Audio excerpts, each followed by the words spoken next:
phenomenal question. And everybody needs to hear that there's 4 seasons and everybody hits a winter. And spring's always behind winter, and light day always comes after night, and So east, good. sunrise and east. In 1973 and 4, I'd been in graduate school with a brilliant guy, Bucky Fuller, built a dome company. I was building North New York Racket Club. I thought I was hot. We're doing $2 million a year. Of course. Ta-da. Oil embargo hits, and there's no, I'm building out of PVC, polyvinyl chloride plastic oil, like where we're at again, as we're doing this right now. There's stupidness going on in the oil business, which we need to be self-generating. We get enough oil for 1,000 years in America, and you need to do that before we go to EVs. And I'm 100% for EVs. That's not the issue. And solar and wind and tidal and pulsating waves. I own one of those companies now, but I went bankrupt so fast. I had to check out a book out of the library, How to Go Bankrupt by Yourself. I go to New York Public Library. You couldn't even have a bankrupt lawyer. Right. No. Oh, by the way, it's worse. I'm standing on the courts of Eastern New York, and a bankruptcy lawyer comes on and said, "Kid, for $300, I'll take you bankrupt." I said, "Buddy, if I had 300 left, I wouldn't be going bankrupt." Oh, God. I didn't see it coming. But then for 6 months, I'm sleeping in a sleeping bag in front of another guy's room. And that's when I learned this thing about, because I was reading self-help books and I read Magic of Believing. And I said, "Okay, God, tell me what my destiny is." And God didn't do it the way you expect. God said, "What do you think your destiny should be?" I want to be a professional speaker.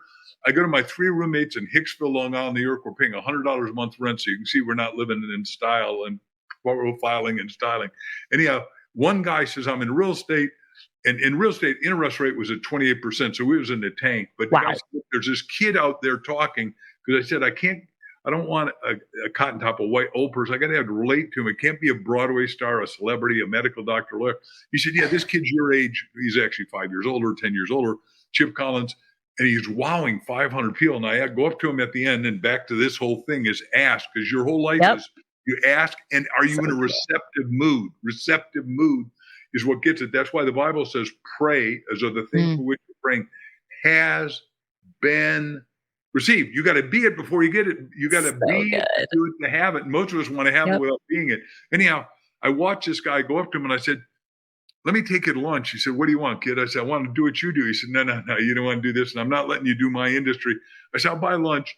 Give me a different industry." He said, "Life insurance." And he said, "You'll call on 10, one will sell." The first day I knock on 10 doors, and it's now 6:30 or 7 at night. And I get to this guy at a Metropolitan office. He's Tony. He weighs 450 pounds. He weighs naked with his ink pen half empty, as the joke goes. And I go, he says, "I'll take the seminars." Mentally, I wanted to go, "You mean it?" I said, "Do you want to cut the check or have your secretary cut it?" He says, I'm a big boy. I can cut it. And it was nothing. And it was $25 for 4 seminars, prospecting, presenting, good work habits, close. He said, "Kid, I like you. Here's what happens. I'm the biggest guy in the #1 company of life insurance in the world. Here's a directory to all the people in life insurance in Metropolitan. You call them, you tell them Big Tony sent you." I said, "Holy cow, I just got a directory." I mean, God really wanted me to be a speaker. And then all of them said, "Well, do you have a book?"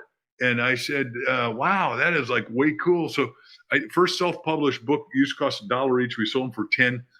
Stand up, speak on the wind. I said, "This isn't a national bestseller. It's not a New York Times bestseller, but it's my bestseller." Yes. And I want to autograph this thing to you before you walk out of here, to your wife, your kids. If you got a dog, I'll put your dog in it. I don't care. That's so good.